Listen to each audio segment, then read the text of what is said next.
Coucou les amis, coucou la famille, moi c'est Stella, bienvenue dans cette nouvelle vidéo, bienvenue sur ma chaîne, aux nouveaux et aux anciens, soyez vraiment les bienvenus.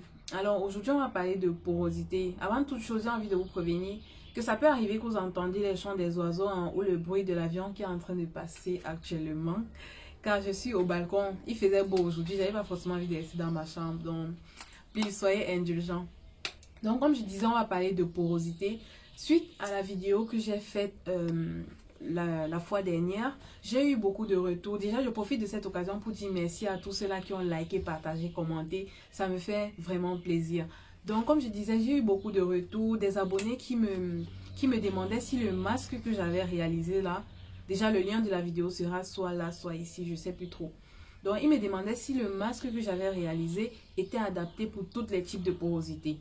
Et j'ai eu une abonnée en particulier qui est venue m'écrire en privé pour me demander de parler de la porosité. C'est vrai que j'avais déjà prévu faire une vidéo sur la porosité, mais plus tard. Mais là, je trouve qu'elle a raison de me demander de faire maintenant parce que il y a quand même un lien entre masque et porosité ou bien entre soins et porosité.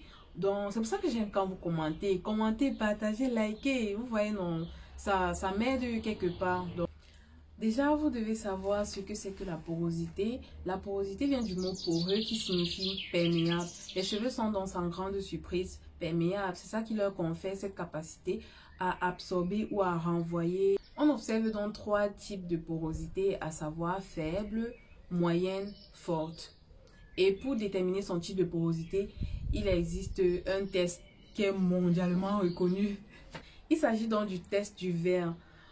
J'imagine que la plupart d'entre vous a déjà entendu parler de ça, mais pour ceux qui n'ont jamais entendu parler de ça, je vais un peu vous expliquer le principe, mais je vais pas vous montrer comment on réalise ce test, parce que c'est un truc que moi, mais je comprends pas trop. Je n'ai pas forcément envie de vous montrer un truc que moi, mais je comprends pas, j'aime pas.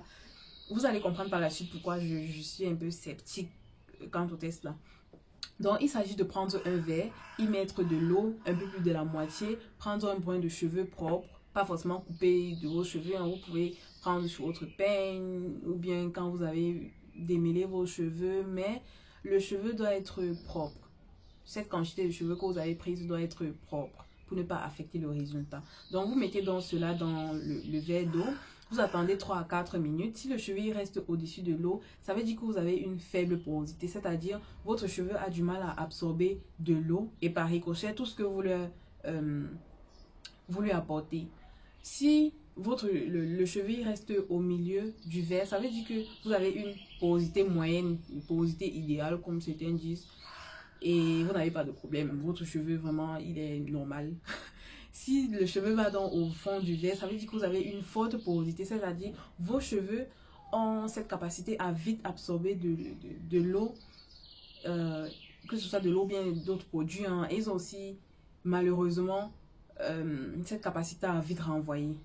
Donc ce que moi je peux dire, je ne sais pas si je vais appeler ça conseil, parce qu'après c'est pas aussi vérifier ce que je vais dire là, mais en tout cas je trouve que ça a plus de sens en fait que le test du verre là.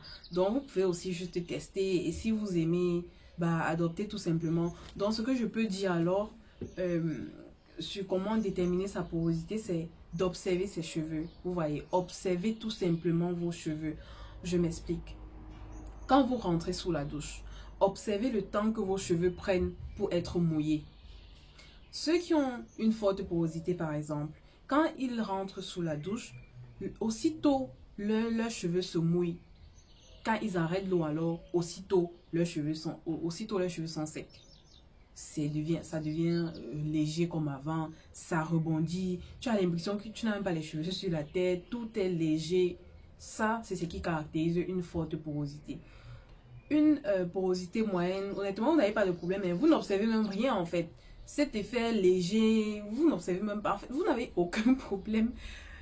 Donc, ça va quoi, vous n'allez rien remarquer d'anormal. Par contre, si vous rentrez sous la douche et que vous remarquez que vos cheveux prennent du temps pour être mouillés, c'est-à-dire vous allez attendre, masser, séparer, essayer d'aider vos cheveux à absorber de l'eau. Là, c'est ce qui caractérise une faible porosité en fait.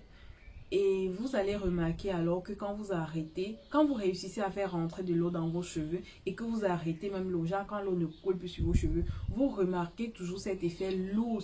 Vous remarquez que vos cheveux sont lourds. Ça veut dire que l'eau est rentrée dans vos cheveux.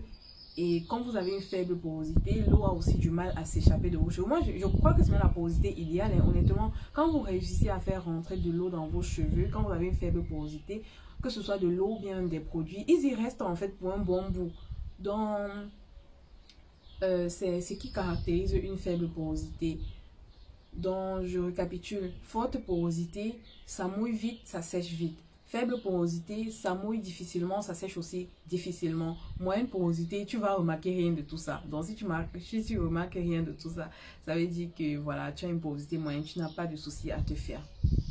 Donc, comme je vous ai dit, c'est un test que j'apprécie pas beaucoup. Je ne sais pas si je dis j'apprécie pas, mais je ne comprends pas en fait. Je trouve des failles en fait dans ce test. Par exemple, il y a une abonnée justement qui m'a écrit, toujours par rapport à la vidéo précédente. Ah non, c'est pas par rapport à la vidéo précédente. J'avais fait, pour ceux qui me suivent sur mes réseaux sociaux, j'avais fait un post dans lequel je vous demandais si vous avez déjà eu à faire votre test de porosité, de quelle porosité êtes-vous. Elle m'a donc répondu en me disant qu'elle est perdue. Elle a eu à faire son test de porosité 2 fois. Elle dit que la première fois, elle a pris son cheveu. Bref, elle a réalisé le test. Le cheveu, il est allé au fond du verre. Elle dit qu'elle avait pris vraiment beaucoup de cheveux. Il est allé au fond du verre. Elle a réalisé le test une deuxième fois. Et le cheveu, il est resté au-dessus. Elle dit qu'elle ne comprend pas le résultat. Je lui ai dit, ok, je vais donner mon avis dans cette vidéo. Mais en réalité, elle a juste en fait confirmé ce que moi-même je savais dire. Le test là a des failles au fait. Bon, ça c'est vraiment mon avis. Hein. Honnêtement, c'est mon avis. Imaginez-vous qu'elle était restée au premier résultat. Elle se serait dit j'ai une forte porosité. Ou bien si elle avait fait le deuxième test avant le premier.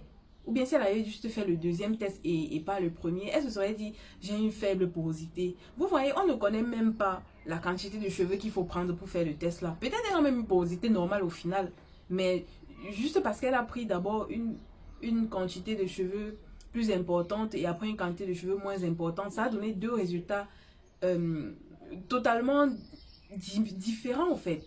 Donc, c'est pour ça que je comprends pas trop le test là. Si on avait dit, prenez peut-être 20 ou 20 grammes de cheveux pour 200 millilitres d'eau, si ça donne comme ça veut dire ça. C'est que j'allais comprendre. Mais là, on dit seulement, prenez une quantité de cheveux propres, vous mettez dans l'eau. Tu ne sais pas quelle quantité. On voit clairement avec le test de mon abonnée si que elle-même ça l'a troublée, elle ne comprend pas, elle ne sait plus de quelle porosité elle est. Donc je vais parler un peu vite fait des soins qu'il faut apporter en fonction de sa porosité. Si vous avez une forte porosité, privilégiez les soins protéinés parce que les protéines vont vraiment venir renfermer ou bien resserrer les écailles de vos cheveux, essayer de combler un peu les vides. Je vais laisser une photo des écailles dont je parle. Les espaces entre les écailles de vos cheveux, donc privilégiez les soins protéinés.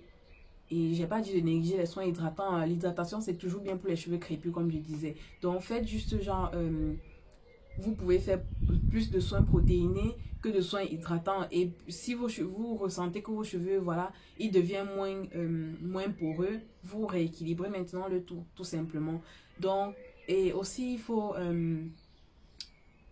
apporter un peu de l'acidité. L'eau de rinçage de vos cheveux doit un peu être acide. Donc, vous pouvez mettre soit du citron, soit du vinaigre de cidre. Le dosage, je vais laisser dans la barre d'infos. J'ai un peu oublié. Voilà, ça c'était pour les cheveux à forte porosité. Les cheveux à faible porosité, vous devez par contre éviter les soins protéinés. Bon, quand je dis éviter, je veux dire privilégier les soins hydratants. Si vous faites peut-être 3 soins hydratants, faites un soin protéiné. Et si vous faites 2 soins hydratants, faites un soin protéiné. 4 soins hydratants, un soin protéiné. Je sais pas, mais faites plus de soins hydratants que protéinés. Et évitez les huiles ou les beurres. Les huiles très lourdes là, ou les beurres, non, vraiment évitez ça. Sinon, vous aurez un effet très lourd, désagréable. Étant donné que ça va avoir du mal à rentrer dans vos cheveux. Donc, privilégiez les huiles légères qui vont facilement rentrer et qui vont y rester. Voilà. Et ceux qui ont une forte porosité, vous n'avez pas de soucis, comme je le dis depuis tout à l'heure. Essayez d'équilibrer hydratation et protéines dans vos soins comme je l'ai fait dans ma vidéo précédente. Et voilà, c'est ce que je pouvais dire par rapport aux soins, à la porosité. Si vous avez des trucs à compléter, c'est dans les commentaires. Je suis aussi ouverte sur mes réseaux sociaux, hein. Écrivez-moi des messages privés, ça me ferait plaisir. Donc, portez-vous bien d'ici là. Merci d'avoir écouté la vidéo. Je vous fais de gros bisous. Si vous avez aimé, n'hésitez pas à liker, partager, abonnez-vous et activez la cloche de notification pour être au courant à chaque fois que je vais poster une nouvelle vidéo. Donc, je vous fais de gros bisous et à la prochaine.